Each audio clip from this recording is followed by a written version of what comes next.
He found himself in the neighborhood of the asteroids 325, 326, 327, 328, 329, and 330. He began, therefore, by visiting them, in order to add to his knowledge. The first of them was inhabited by a king. Clad in royal purple and ermine, he was seated upon a throne, which was at the same time both simple and majestic. "Ah!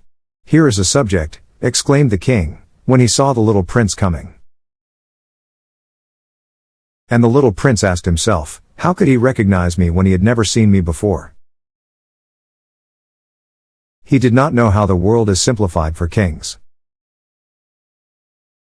To them, all men are subjects. "Approach, so that I may see you better," said the king, who felt consumingly proud of being at last a king over somebody. The little prince looked everywhere to find a place to sit down, but the entire planet was crammed and obstructed by the king's magnificent ermine robe. So he remained standing upright, and, since he was tired, he yawned. "It is contrary to etiquette to yawn in the presence of a king," the monarch said to him. "I forbid you to do so."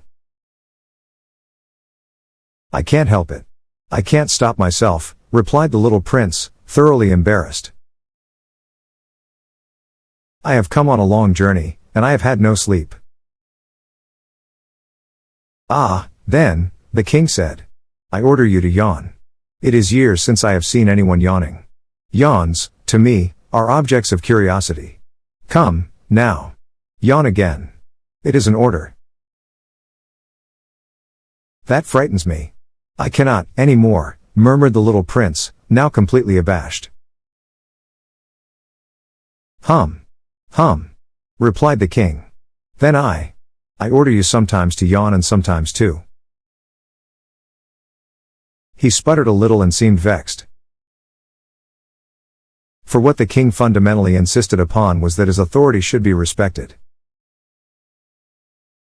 He tolerated no disobedience. He was an absolute monarch. But, because he was a very good man, he made his orders reasonable. If I ordered a general, he would say, by way of example, if I ordered a general to change himself into a sea bird, and if the general did not obey me, that would not be the fault of the general. It would be my fault. "May I sit down?" came now a timid inquiry from the little prince. "I order you to do so," the king answered him and majestically gathered in a fold of his ermine mantle. But the little prince was wondering. The planet was tiny. Over what could this king really rule? "Sire," he said to him, "I beg that you will excuse my asking you a question." "I order you to ask me a question," the king hastened to assure him. "Sire, over what do you rule?" "Over everything," said the king, with magnificent simplicity. "Over everything?" The king made a gesture, which took in his planet, the other planets, and all the stars. "Over all that?" asked the little prince. "Over all that," the king answered.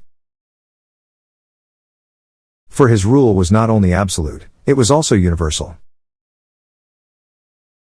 "And the stars obey you?" "Certainly they do," the king said. "They obey instantly. I do not permit insubordination."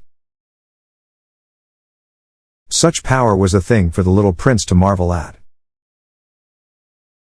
If he had been master of such complete authority, he would have been able to watch the sunset, not 44 times in one day, but 72, or even 100, or even 200 times, without ever having to move his chair. And because he felt a bit sad as he remembered his little planet, which he had forsaken, he plucked up his courage to ask the king a favor. "I should like to see a sunset. Do me that kindness. Order the sun to set." If I ordered a general to fly from one flower to another like a butterfly, or to write a tragic drama, or to change himself into a sea bird, and if the general did not carry out the order that he had received, which one of us would be in the wrong? The king demanded.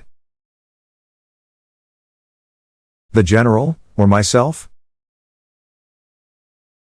You, said the little prince firmly. Exactly. One must require from each one the duty which each one can perform, the king went on. Except that authority rests first of all on reason. If you ordered your people to go and throw themselves into the sea, they would rise up in revolution. I have the right to require obedience because my orders are reasonable. Then my sunset? The little prince reminded him, for he never forgot a question once he had asked it. You shall have your sunset. I shall command it. But, according to my science of government, I shall wait until conditions are favorable. When will that be? Inquired the little prince. Hum. Replied the king, and before saying anything else he consulted a bulky almanac. Hum. That will be about. That will be this evening about 20 minutes to 8. And you will see how well I am obeyed. The little prince yawned. He was regretting his lost sunset. And then, too, he was already beginning to be a little bored. I have nothing more to do here, he said to the king. So I shall set out on my way again. Do not go, said the king, who was very proud of having a subject. Do not go. I will make you a minister. Minister of what? Minister of justice. But there is nobody here to judge. We do not know that, the king said to him. I have not yet made a complete tour of my kingdom. I am very old. There is no room here for a carriage. And it tires me to walk. Oh, but I have looked already, said the little prince, turning around to give one more glance to the other side of the planet. On that side, as on this, there was nobody at all. Then you shall judge yourself, the king answered, that is the most difficult thing of all. It is much more difficult to judge oneself than to judge others.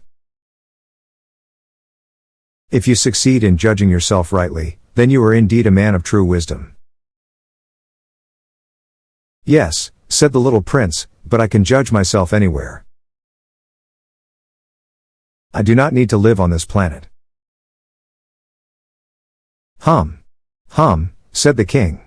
I have good reason to believe that somewhere on my planet there is an old rat. I hear him at night. You can judge this old rat.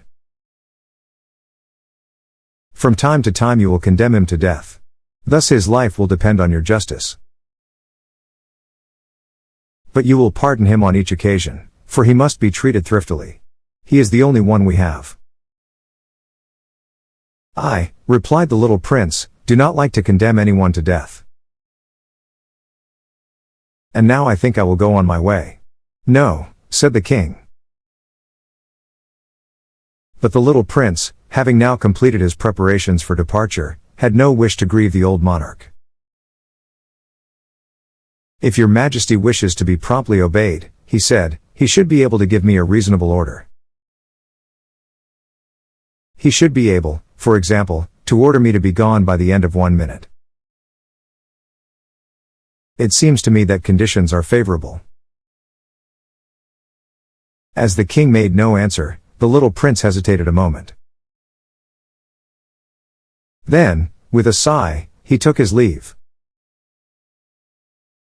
I made you my ambassador, the king called out, hastily. He had a magnificent air of authority. The grown-ups are very strange, the little prince said to himself, As he continued on his journey,